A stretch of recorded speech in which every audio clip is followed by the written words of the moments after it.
Hello everyone, it's Dr. Bruce again with tip number 9. It's a couple weeks into this program now, and hopefully you're getting some good foundation of thinking. And let's start moving forward now and start building our practice a little bit. So my first question to you is, what does practice management mean to you? Now you can't answer that question, I guess. I really wish you could, because it's interesting. People have kind of a negative connotation on practice management. I know people have come up to me and said, "Oh, you're those guys that teach you how to, overcharge people, or you teach this, teach that," and it's just not the way I look at it. But what's it mean to you? Because it's real important. And is practice management important? It absolutely is. Your practice is a business, and it needs to be managed like a business. It has to have standardized training. The CAs and the doctors need to be on the same page. So I think practice management is very important.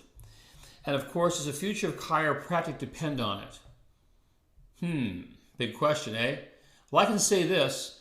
I know people out there that have had management in their lives. They've had coaches and consultants. And overall, people that are coached do better. And the reason why is they're taught a system. And systems are very important to follow. Because a lot of times people, you see, we feel as chiropractors that all we need is good hands. I was told by a guy that I don't need no management. All I need basically is to get people well. Well, that's great. Getting people well is an awesome idea, but do they know you're there? Do they know where you are?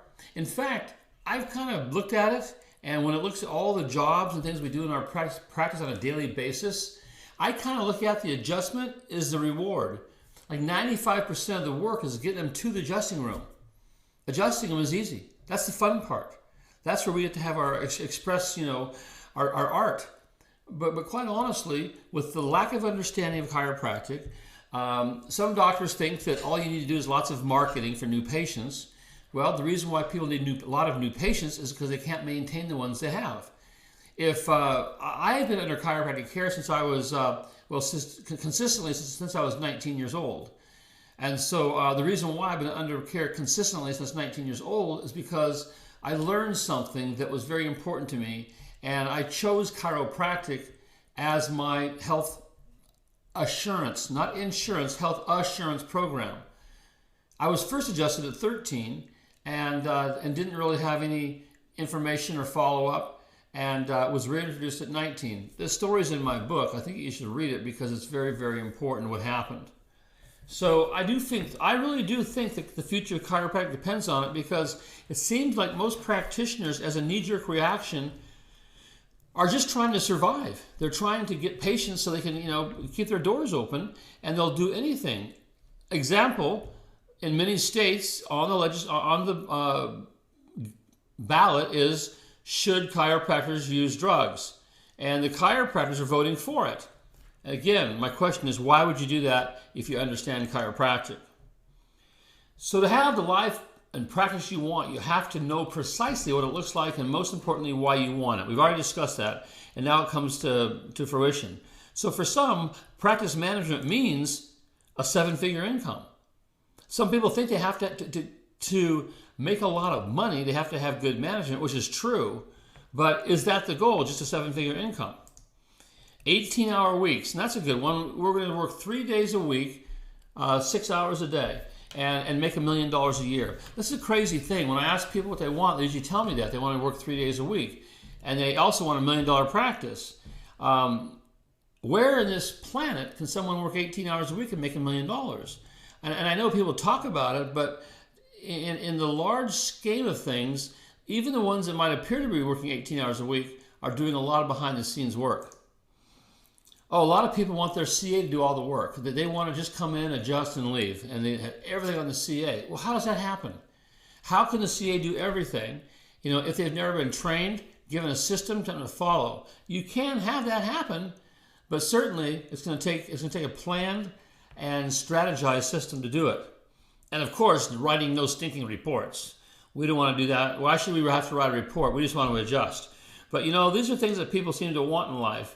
And so for my message today, it's precisely that management is a specific strategy to specifically introduce vitalism in place of mechanism to the medically educated public.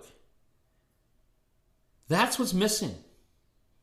People in mass still think that chiropractic is a pain relief modality for backaches. And though it does work for that, it's certainly what was never intended.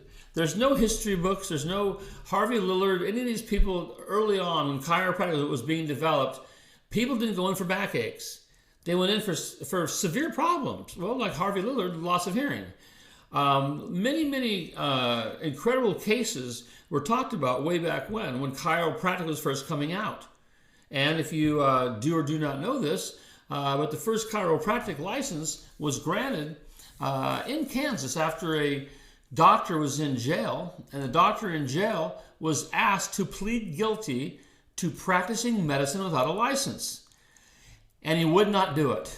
He would not. They said, you'll get out of jail, just plead guilty. And the guy says, I'm not practicing medicine.